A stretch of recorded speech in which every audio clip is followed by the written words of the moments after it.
Are you a woman standing at a crossroads, eager for change? It's time to connect with your authentic and empowered self at Boss Leap.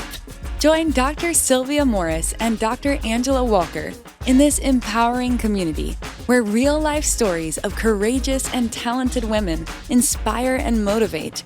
Engage in honest conversations that foster well-being, drawing from our own journeys.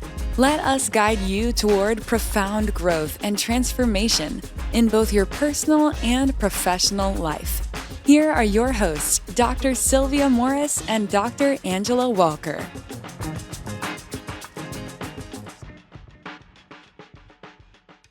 Welcome back to Boss Leap Podcast, where every week we sit down with amazing women who have made leaps both personally and professionally.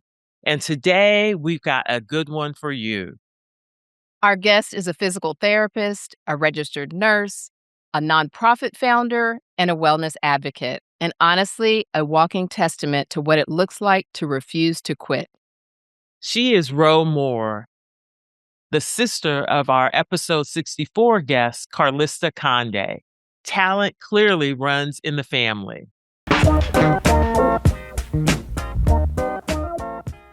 Welcome to the Boss Leap, Ro. Thank you. And thank you for having me. I'm excited. We are excited that you are here. And Ro, we always start at the beginning. So take us back to Pensacola and where you grew up. How did Pensacola shape the woman that you've become? Pensacola, Florida, Blue Angels, right there on the water, very small town. But two foundational aspects of growing up in Pensacola that shaped me into the role that I am today are growing up in just a small town. It is a small town, big on community.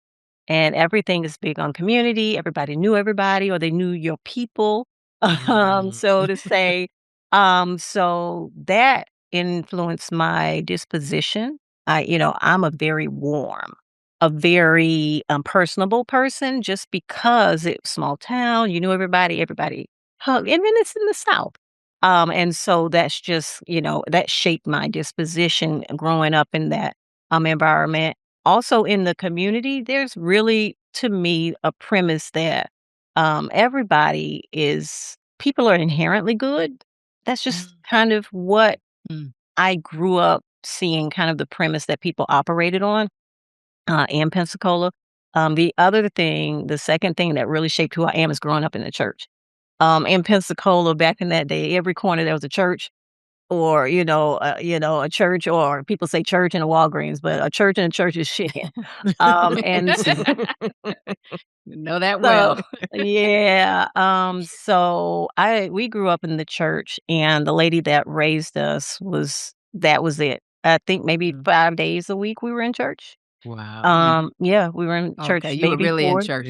4 to 5 days, 4 to 5 days Yes. a week, coming home from school, sitting on the porch. Everybody else is playing. We can't get our clothes too dirty because we got to go to women auxiliary meeting or Bible study or usher, so serve. Usher meeting. Mhm. Vacation Serving. Bible school in the summer, yes. All of the things. All of the things. So growing up in church, serving is all I saw. That's all I see. All I knew, serving other church members, serving the needy. Growing up in the South, growing up Baptist, where night service still was a thing. I'm sorry.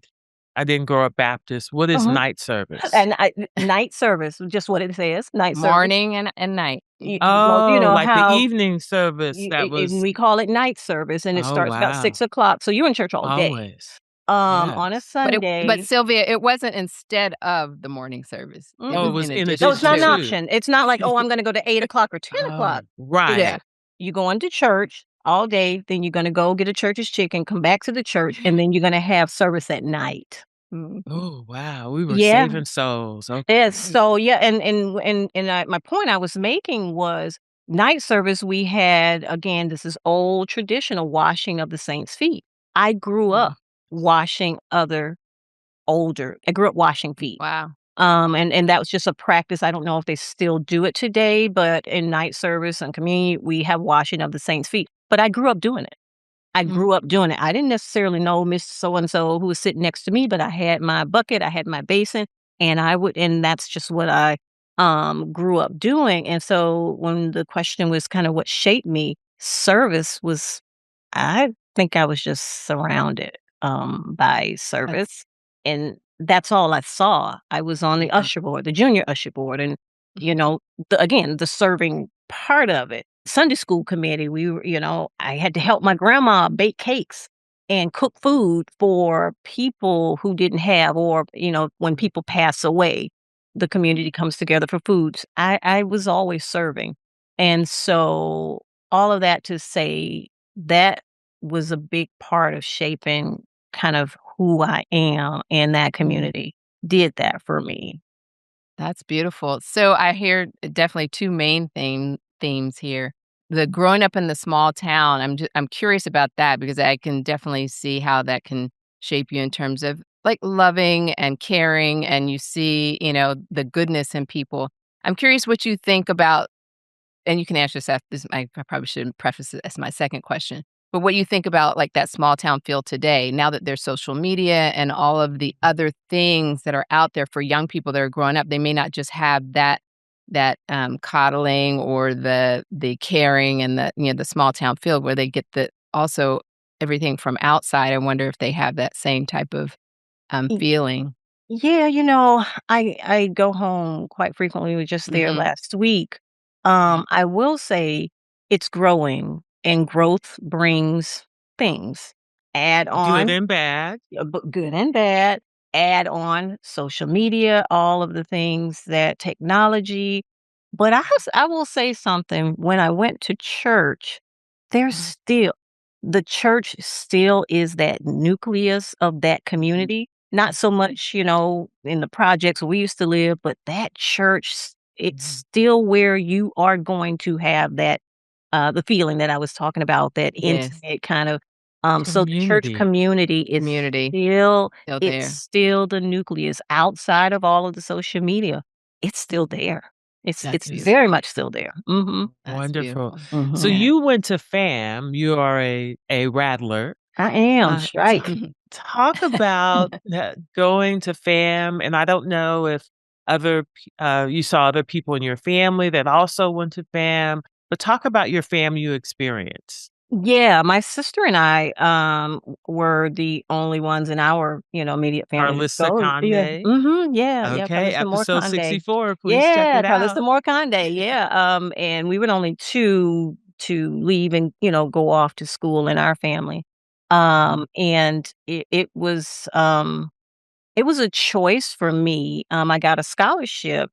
We were actually both in the IB program. I'm not sure if people are familiar with the International Baccalaureate program, Oh, wow. but it's an Okay. international program that it's only in certain schools in Mhm. the country, and it's a rigorous program. So I was very fortunate to have teachers, even though we were poor and we grew up poor, we just didn't know a lot.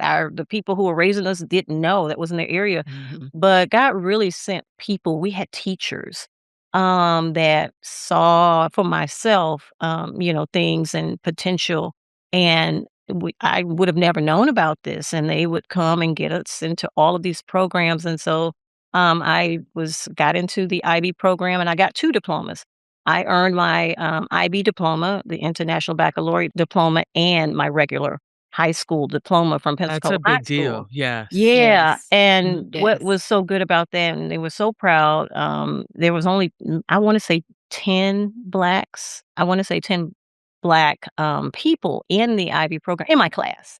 Mhm. And one or 2 of us, because it's very rigorous, got our IB diploma. So you can Mm. graduate and get your high school diploma, but getting that IB diploma, you have to have, 5s or 4s, a certain score on all of the things. And so I want to say maybe 2 of us got our IB diplomas, and I was one of those. And so having an IB diploma in Florida at that time, you automatically can get a Yes. Florida scholarship to go any school in Florida. Oh, So wow. I could choose and go anywhere. And I chose Wow. Florida. Yeah, my sister, she was 2 years ahead of me. A Okay. lot of women in our church went to Florida A&M, and so it Yeah. was just very influential in my little area of Florida. And I was Mhm. like, they were like, "Oh, Florida State and this blah blah," and Mhm. South Florida. Nope, I want to go to Florida Florida A&M. fam. Yes, yeah, and Awesome. so that's how I went. It was again, I had a choice of where I could go, but that it drew me just because again, my community, my church, the people Mhm. I saw. One of my dentists she graduated from Florida A&M, and all of the people that I looked up to in my church, they were Florida A&M. So that Mhm. was the choice that I made for myself. Very good. So you got your bachelor's at FAMU, and then you went on to become a doctorate in physical therapy, a Mhm. BSN. You got your master's in health services administration. It's a mouthful. While working full time and raising a medically complex child. Mhm. Tell us how you did that and what keeps driving you to expand because you're still growing. Your expertise is growing, whereas some people would just planted their feet in one lane and kept it Yeah. moving. Yeah. I'm gonna just be very transparent and honest. I don't know how. It was so much, Yeah. and when I look back on it, I don't know how I was able to do all of it, and I accredit everything. It was just the grace and power of Wow. my God. For in order to, there was so much going on. Just even getting there, going to school, where the funds coming from, doing the things, Right. working full time. Yes. Energy, just all of the things. So I will say that I don't know how I did it, but I know a big part of it was the grace and power of God. And the other thing I say what motivates me is, I have tenacity. I think that's just kind of, you're born with certain things. I think everybody Yes. has innate characteristics. So I was always tenacious and hardworking, but fear, Mm. fear is also a really big driver Speak to that. for a lot of Mhm. emotion, for a lot of decisions. And I talk about this openly to all my friends. I'm in therapy, and I've been in therapy, and I value therapy. Just coming from such a dysfunctional background, and one of the things my therapist was saying that fear is a motivator just as much as anything else, and Mm. So so fear of not being successful, fear of fear, not having the money, fear, fear of yeah, not taking care of and yourself, fear of yeah, what? those things, and for me, I have that fear of not being successful, fear of letting my church down, and when I say church, I Wow. mean the people that Your community. that, Mhm. sent the $20, $30 that they didn't have so I could Mm. eat. Those people, it's a fear, and I don't wanna, "Oh, man, we did all that, we thought," so, Mhm. but fear it was a motivating factor, and also a fear of, this sounds so, nuanced, but disappointing God. Like, I wanted to be Mm. all In that, your best. I wanted to do everything I'm supposed to do. I want to be everything I'm supposed to be. Life is just one of these existential things. And, what am I supposed to do? What am I not supposed to do? I don't have a fear of not doing the thing. Mm. So those are just honest fears that I have, and which are some of the motivating factors and the reason I keep going and pushing and okay, all right, let me pray about this. And so Mhm. that's just from my perspective, those are the things that motivate me to keep going. Got it. Because I do have that desire to be the person and be all that I'm supposed to be. Mm. I love how you pray, but you also are in therapy.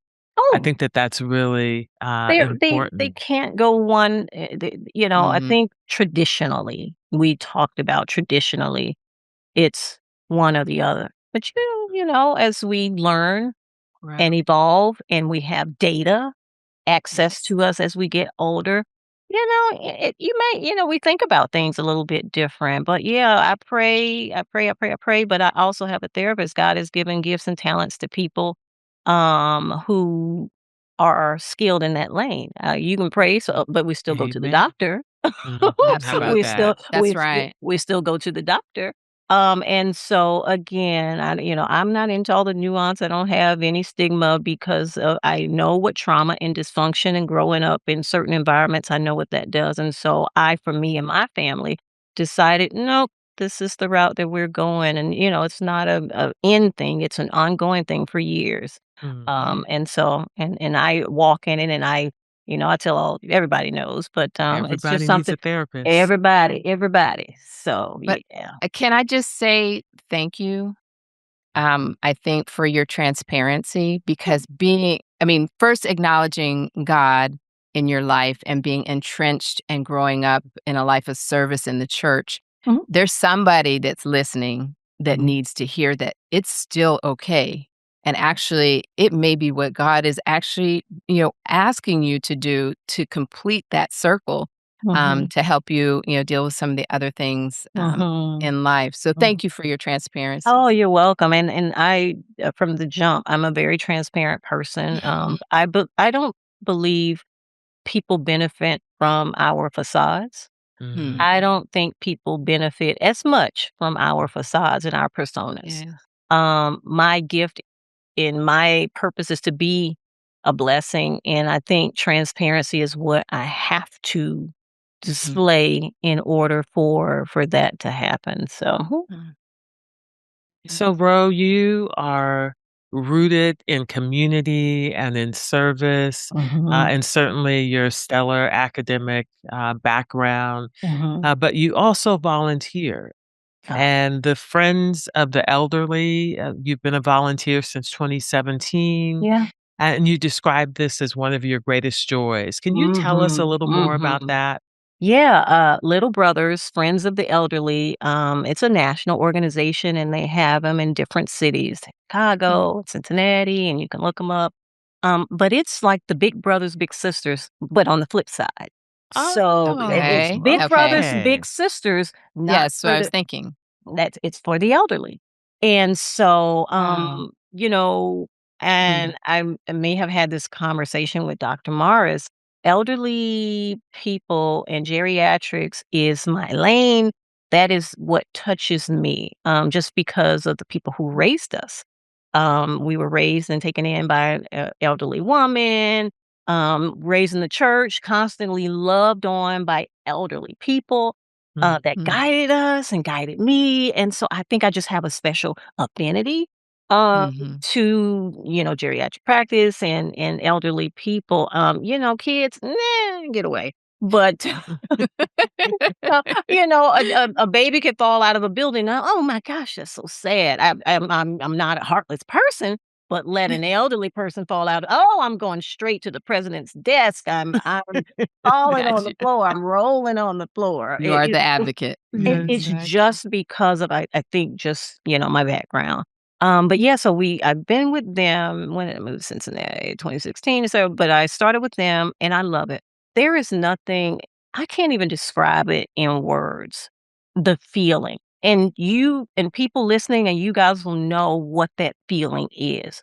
When you are doing something Mm. and you don't no matter what's going on around you, you could be in the middle of a bankruptcy hearing right at that moment. You are in so much peace and I have so much Mm. joy.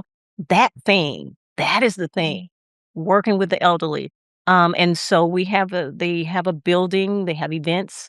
I participate on the transportation, meaning, I'll pick seniors up, bring them to the Oh, event. take them to appointments. Oh, And okay. you can sign up for that, but you're matched like a big brother, big sister, you have a match. Mhm. And What so, kind of conversations do you have with ooh, your yeah, elder? Yeah. yeah, so with those conversations, everything and nothing Uh-huh. at the same time, but Time. I'm Mhm. I'm a sponge.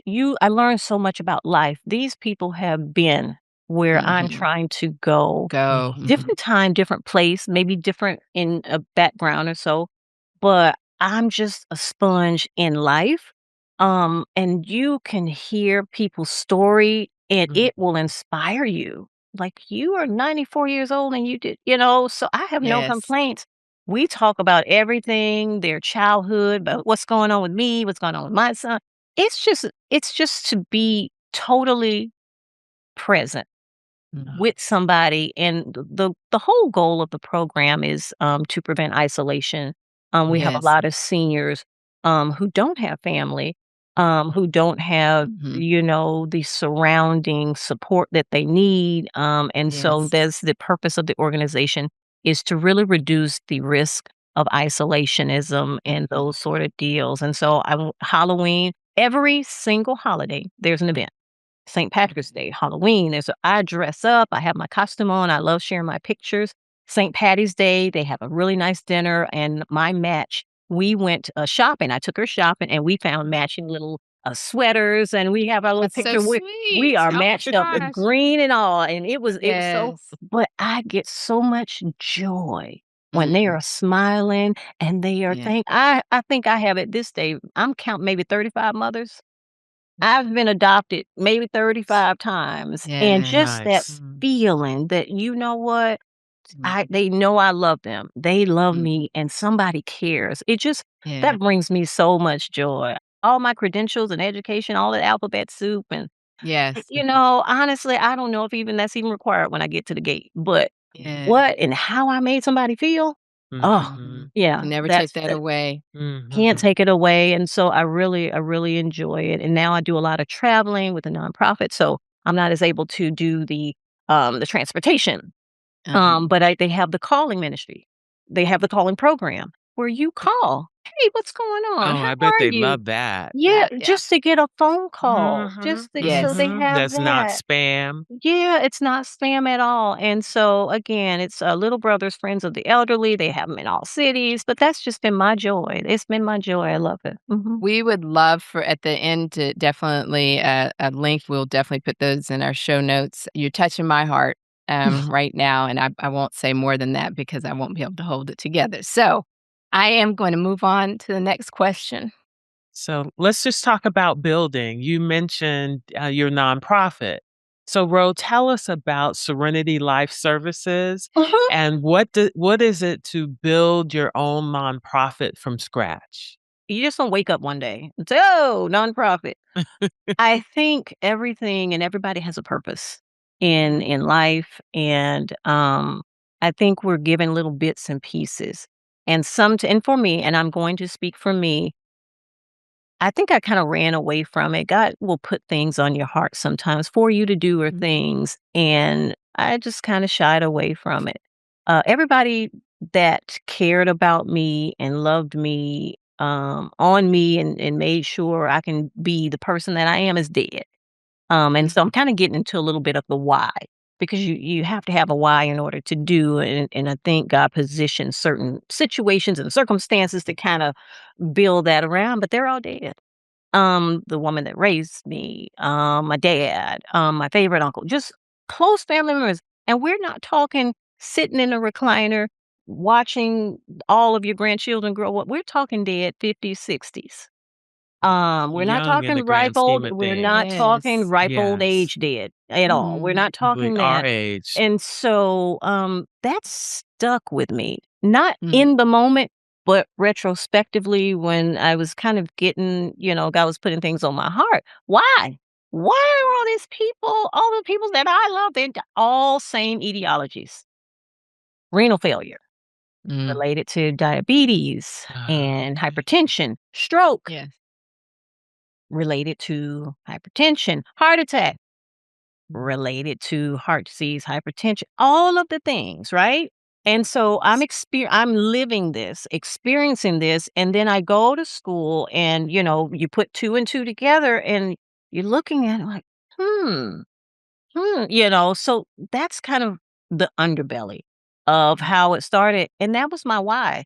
Is because all of the people I love, they died very prematurely in all of these chronic illnesses that I learned, as you get education and you go off, and you can't change, modify your age. You can't modify genetic, modifiably, prevention and all of that, all of the things. That's really what kind of prompted me. Your So that's lifestyle is what your lifestyle, lifestyle. lifestyle, a lot of the things. And so that's what But the also impetus being was. poor, That poor, yeah, black in the South, your and life that thing, expectancy is there's a shorter. lot of Mhm. environmental things with that, and, as I look back, I spoke at an event and talked about my grandmother and my father who, and a lot of these people, they didn't have the iPad and the iPhone and the instant technology and all of the data that has come out. And so they had what they had, and it was what it was. And the point I was making was sometimes we don't have such an excuse. We do, but I push back sometimes on, the younger generation. Not so much Yes. what it was, but the younger generation, just when we're talking about being poor and this, that, and the other, we have more access sometimes, I think, than they did. But that was why I started it. I wanted to say, what can I do to inform? And I know the Bible talks about the lack of vision, people perish. Well, the lack of knowledge, people are going to perish. And I think there was a disconnect. There's a lot of distrust in the South. I grew up in the South. There's a lot of medical distrust between the healthcare providers and the community. Where do I bridge that gap? Where does my education, where does my expertise and knowledge, and how do we get that out to people in a digestible, palatable format? And that was really how and the why.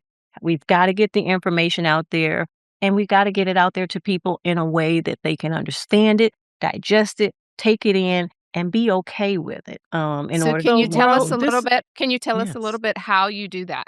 yeah, yeah, yeah. Number one, different events we have the a program like educational programs where we go out into to the community. People are not going to come. They're not going to come to you. You can stop asking. They're just not going to come.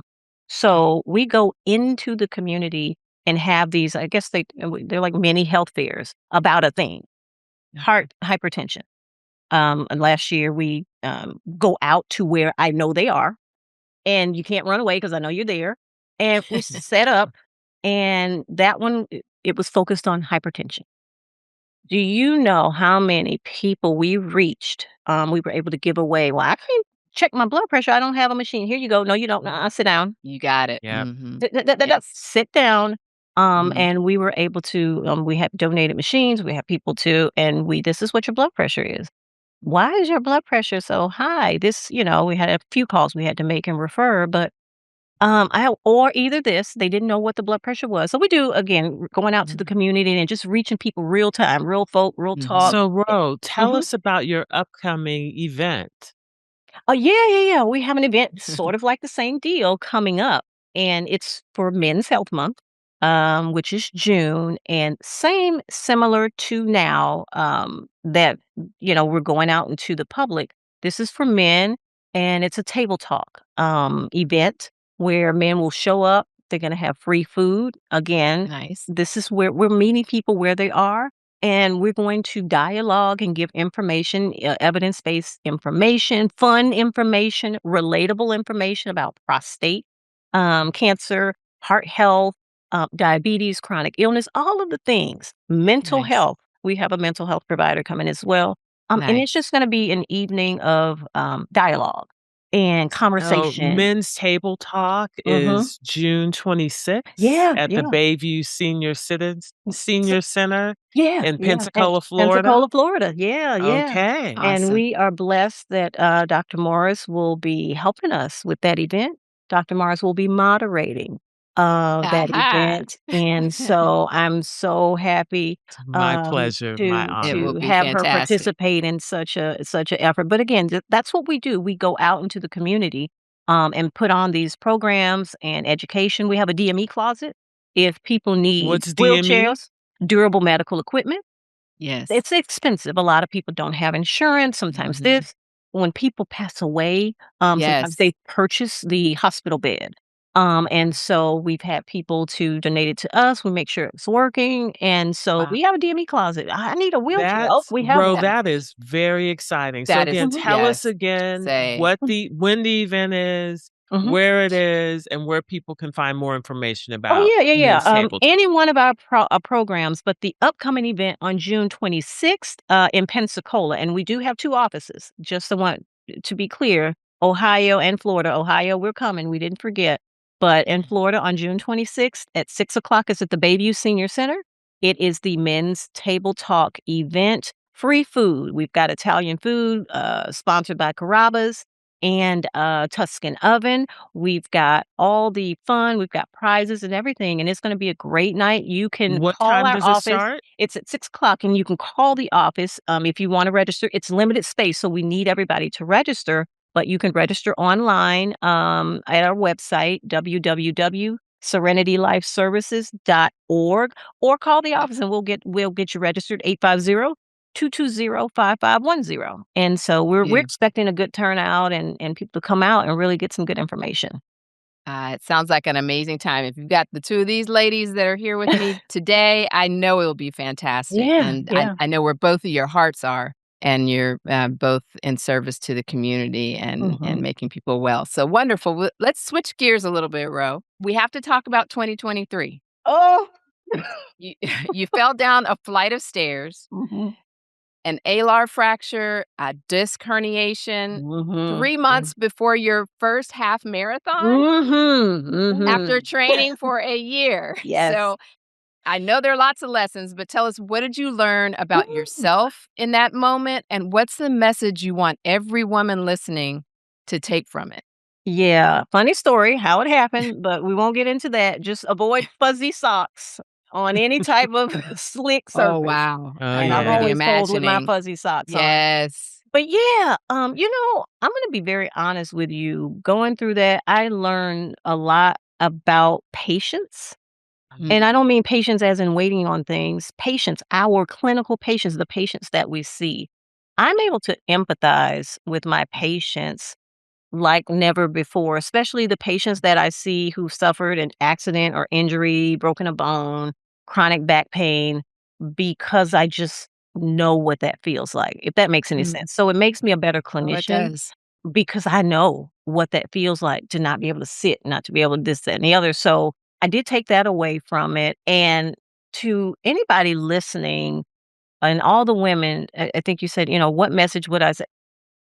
This is what I learned. This is the big thing. I had a picture in my mind of how I was going to complete this half marathon. I did. I'm gonna this, Mm. I'm gonna this is my time, and I had it all ready, and I'm gonna cross that line, and this is what I'm gonna look like, and I'm gonna smile, and I'm gonna Yes. and none of it Mm. happened that way. None of it happened that way, because I fell, and my physician said and ortho said, "We don't suggest you can't run." I couldn't physically run it, but I do have a little tenacity. I said, "Well, can I walk?" Mm. Mm. Yeah. Yep. Oh, yeah, but, make sure you listen to your body, and so I started walking and walking and, kind of a little pain, but I walked, and the You big. walked a half marathon? Yes, I walked, and I not only walked, by Ooh. the grace of God, I power walked. I Oh, did power wow. walk, but I Mm. refused to quit because it was my thing. And as Yeah. long as I have breath and as long as I wasn't damaging my body, I was able to modify the how. And that's Mm. the lesson. Sometimes we Mm. get so caught up on Beautiful.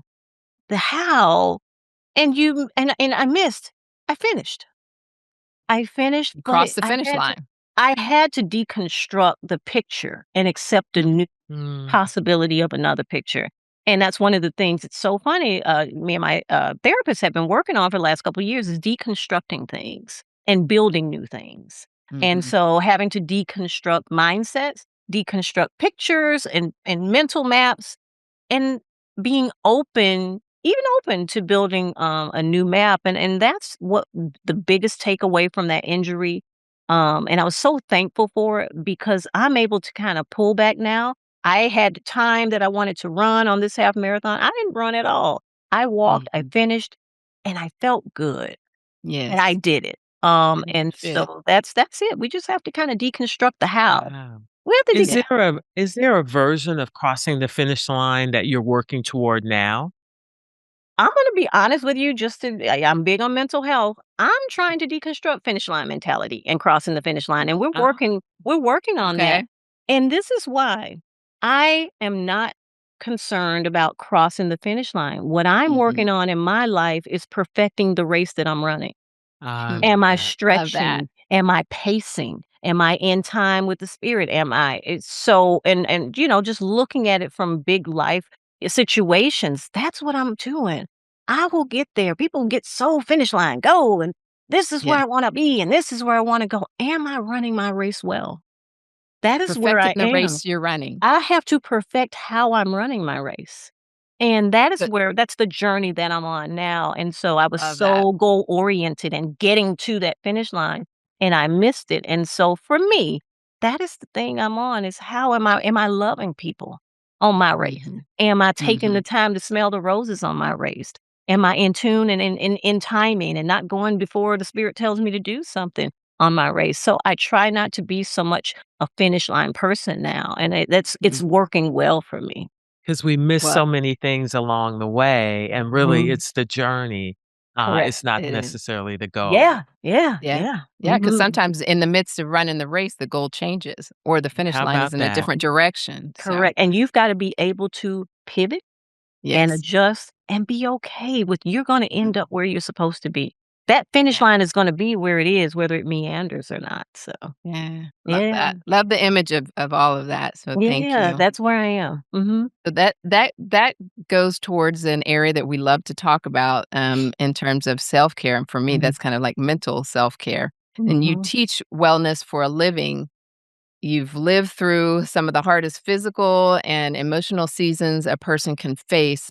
Kind of walk us through what your self-care regimen looks like. And self-care is different for everybody. I mean, what that looks like, stress, eradication is my self-care, not I like mitigation. that.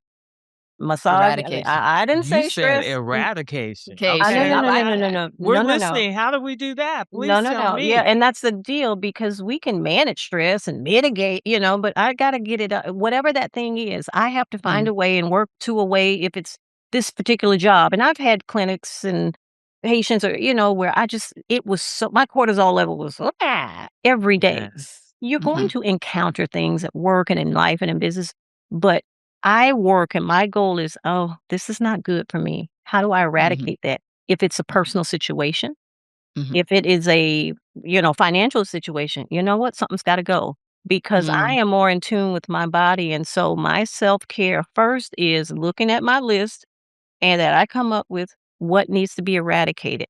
Stress will come, that's just life. But those are the things, the needless things. Number 1, what can be eradicated and what can be mitigated. And so that's where I am on my journey. I cut it out, healthcare is what it is. I cannot be here. I cannot see this patient. I'm not doing it. I'm not mm, doing it. I refuse. mhm, And so I draw personal lines in my sand in order to eradicate certain stressors that you can't control what life throws at you, but you can mhm, control what you say, no, that's got to be off my plate, or this person is toxic to my life. mm, I have to eradicate that. And so and dance and travel. Those are my two Oh. self cares. Once I eradicate, how do I mitigate? How do I kind of mhm, manage my stress? I mhm, manage with dance. I take West African dance classes. Shout out to Praise Ooh, and travel. I love just mm, getting up and going. I went to, I'm a solo traveler as well. I went to love it. Cartagena. I went to Cartagena. Oh, Well, I I hear just Wow. Colombia and is but my amazing. personality, I'm a very warm I don't meet a stranger. I don't think I've met a Uh-huh, stranger. I uh-huh, just I uh-huh. just don't meet Not strangers you. and, "Hey, you're here, but you come with us, and we're gonna go down to," and it always works out to be a great time, but I love to travel and dance. Dance and travel are my What's next? Fav Where's next for you for travel? Whew. I've got so much wrapped up into the nonprofit right now, mhm. that I don't have anything big, but, fall is coming and I get a cabin, in Gatlinburg or in somewhere in the Oh, mountains. Fun. Dollywood. Yeah, somewhere over in that area, so that's kinda gonna be that's the break, and not anything international, but just the peace. I sit out there, quiet, hear, listen, talk to God, just it's so serene. So How about that's my area. sorry, Mhm. how about favorite place you've traveled to Mm. so far? Thailand. Okay. Ah, Thailand. okay. It was very I got some clothes made. I visited my sister over in Singapore, and then we went over, we took a trip Nice. over, just took a little red eye over to Thailand. It was good, and it was just very, very interesting. So I had a lot of fun Mm, there. Yeah. very nice. Very nice. Wow. Uh, Well, Ro, this conversation just has been fantastic, and you've Yeah. dropped so many jewels that I know our audience will really appreciate. Is there something exciting on the horizon you'd like to share with our listeners? Yeah, my nonprofit is we just I'm sorry, I don't wanna get emotional. I had a meeting on Friday. Again, God just kinda connects you to so many. So Middletown, Ohio, may have never heard of Middletown, Ohio, but I met with, the CBI there, and we're gonna be partnering with them to bring some needed programming to a community that is, suffering. And, the exodus of economic structures and all of that stuff. And so we're going to really be partnering to try to revitalize Wow. the That minds, not is only the physical, but the fantastic. minds and the hearts of those who live there. So I'm really Mm. excited about what we'll be doing in Butler County, that seat of Butler County in Ohio. So stay tuned to our website. We've got some big things. God has put a big vision, bigger than me and every 5,000 people, but, he's put a vision of something, about a Serenity Life Center, that I wanna Mm. be working towards, and so we just got some interesting things, if not now, whenever the spirit, kind of moves me Well, towards that, so I'm excited l about where when we're it going. when it happens, we will love to have you back on. You're Oh, doing thank wonderful you. things and things Thank that people you. should know about. So if you'd like to do that, you have an open seat at the table here. Thank you very much. And Thank last but not least, Mhm. where can our audience find you on social media, online? I think you've shared some of that, and we'll definitely put it in the show notes, but anything that you'd like to share here at the end? Yeah, reach out to me, Rolanda.Moore at serenitylifeservices.org, or find us on the website, serenitylifeservices.org. And we're on Facebook as well, Serenity Life Services, Facebook, and I think Instagram. Somebody manages a lot of the social media part. So I'm not as savvy as that part, but definitely Very you good. can reach out to me if you have any questions or if you want to know how to get involved in helping and being, helping with any of the initiatives that we have going on.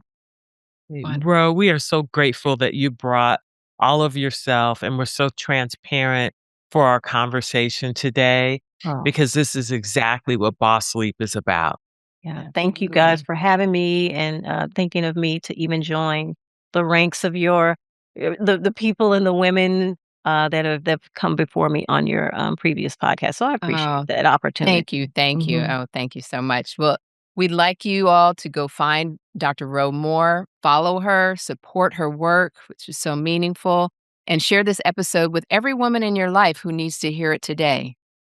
And if this episode moved you, wait until you hear episode 64 with Carlissa Conde, Rose's sister, and another powerhouse in her own right. That episode is available now on YouTube and wherever you get your podcasts.